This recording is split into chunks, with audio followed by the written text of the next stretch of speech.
नमस्कार दोस्तों, real horror stories में आपका स्वागत है। आज मैं आपके लिए लेकर आया हूँ डर और दहशत सी भरी एक और नई कहानी। हमारी कहानियों की सभी अपडेट पाने के लिए हमारे चैनल को सब्सक्राइब करके बेल नोटिफिकेशन को ऑन कर दें। तो आइए ज़्यादा देर ना करते हुए शुरू करते हैं आज की अपनी कहानी। ये वाक़या आज से 20 साल पुराना है।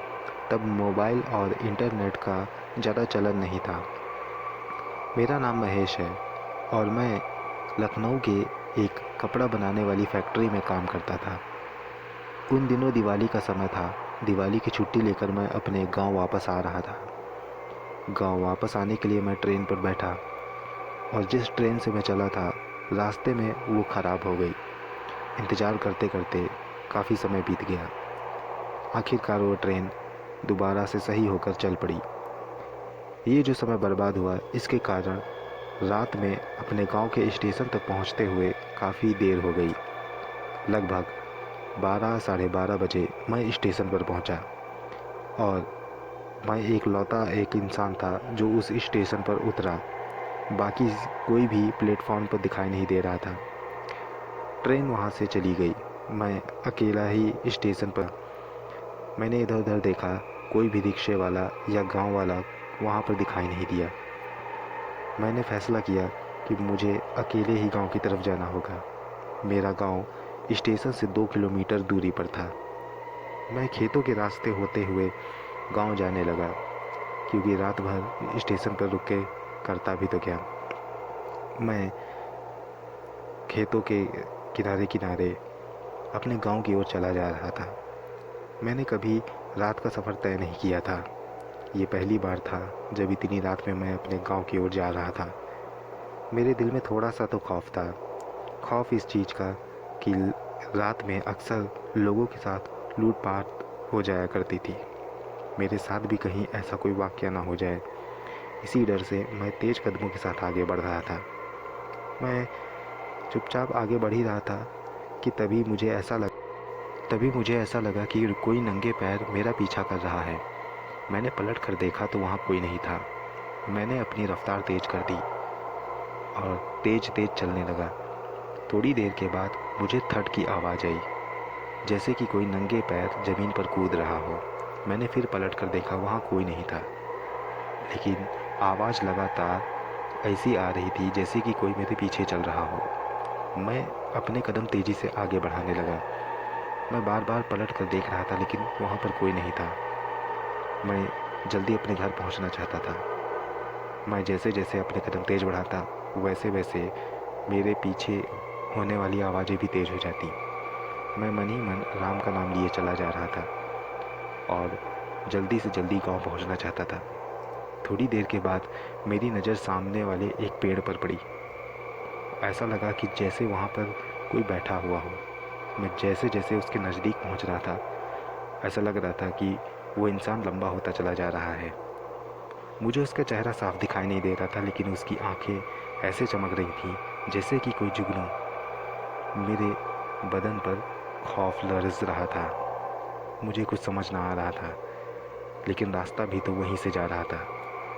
मैं थोड़ा किनारे होते हुए मन में भगवान को याद करता हुआ आगे बढ़ता रहा। मैंने सोचा कि शायद ये मेरा आखिरी वक्त है। कोई कोई बदरूह या कोई जिन मुझे आज मार देगा, लेकिन बैठा रहा तब भी ये मुझे मार देगा। मैं मन ही मन भगवान का नाम लिए आगे बढ़ता रहा। धीरे धीरे मैं उस पेड़ के पास पहुंचा, लेकिन अब वहाँ पर कोई नहीं था।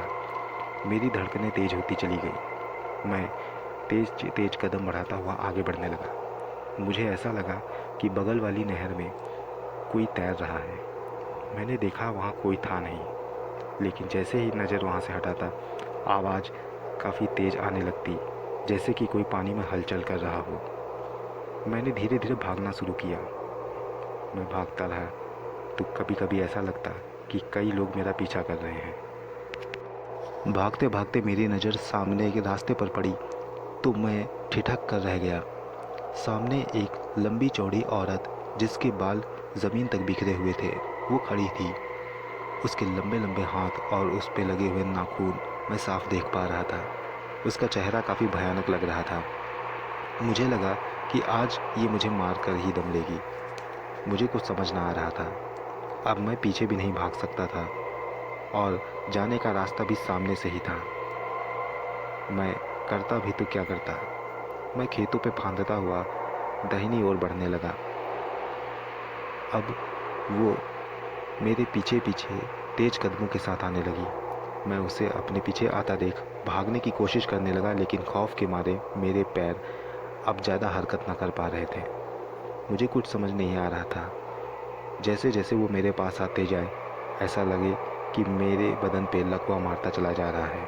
और फिर वो मेरे काफ़ी करीब आ गई। अब मुझे कुछ समझ नहीं आया। मेरे हाथ पैर ने काम करना बंद कर दिया। मैं धड़ से वहीं पर गिर गया। मैंने मन ही मन हनुमान रक्षा कवच मंत्र का जाप करना शुरू कर दिया। मैं ज़ोर ज़ोर से उन्हें याद करने लगा। देखते ही देखते मुझे ऐसा लगा कि जैसे वो मुझसे दूर जा रही हो। वो तड़पती हुई मुझसे दूर जाती और फिर मुझे घूर के देखती, फिर खड़ी होती, फिर मेरे पास आती और फिर वो दूर जाने लगी। मैंने जाप और तेज कर दिया। वो और दूर भागने लगी। मैं समझ गया कि इसी जाप के कारण ही मैं बच पाऊंगा। मैं उसी खेत में पड़ा रहा और उसी मंत्र का लगातार जाप करता रहा।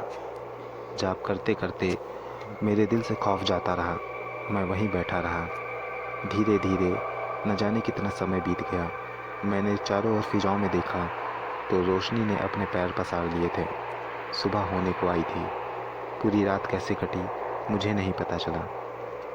अब कोहरा भी छटने लगा था। रास्ता साफ दिखाई देने लगी थी। मैंने अपना बैग उठाया और उसी रास्ते पर चल पड़ा। मैं अपने घर पहुंच गया। घर आकर मैंने चैन की सांस ली। मैंने यह सारी बात अपने पापा और मम्मी को बताई। पापा मम्मी ने दोबारा कभी रात में इस तरह घर आने से मना किया। उस दिन के बाद से मैं कभी रात में यूँ घर नहीं गया। लेकिन आज भी जब मैं उस हादसे को याद करता हूँ तो मेरे रोंगटे खड़े हो जाते हैं। वो रात मेरी ज़िंदगी की सबसे खौफनाक रात थी।